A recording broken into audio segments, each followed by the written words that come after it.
Habang hindi pa naamyendahan ang batas para sa pagtanggal ng system loss charge sa electricity bill, pinag-aaralan muna ng gobyerno kung paano aalisin ang value-added tax o VAT sa naturang singil. Kapag naalis ang VAT sa system loss charge, bababa kahit paano ang singil sa kuryente. May unang balita, si Bernadette Reyes. Dumoble ang bayarin sa kuryente ni Cathy noong kasagsagan ng tag-init.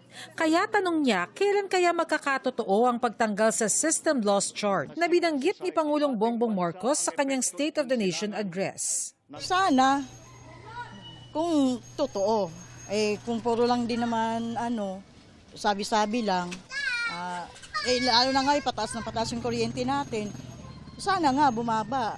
Yun iintayin talaga namin. May binuunang Joint Task Force on System Loss ang Department of Energy kasama ang ilang ahensya at mga distribution utilities. Pero kailangan amyendahan ng batas para maalis ang system loss.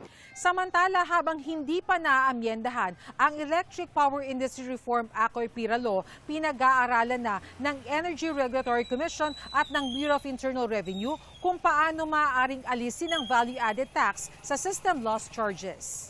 Kung wala ang 12% VAT system loss, 21 pesos ang matitipid ng mga sambahayang kumukonsumo ng 200 kWh kada buwan.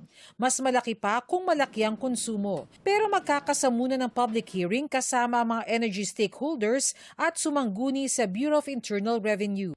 By first week of September, we'll already finalize the resolution, and hopefully at around that time, the BIR is also ready with its own issuance should it agree with our position now.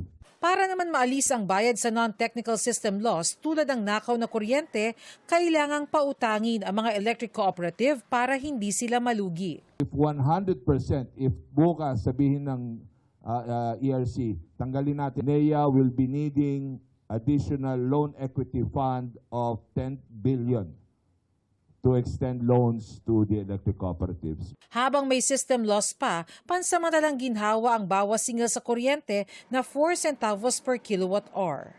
Bukod sa pagbaba ng power rates, inaasahan din natin ang pagbaba ng konsumo, and this should translate to a substantial reduction in the bills of households for August. Tuloy rin ang pag-aayos ng mga linya ng kuryente na naapektuhan ng masamang panahon. Mula 98,000 Meralco customers, bumaba na yan sa 18,000. Primarily in Cavite, Metro Manila, and Bulacan at Rizal. No? Ito ang unang balita. Bernadette Reyes, GMA News.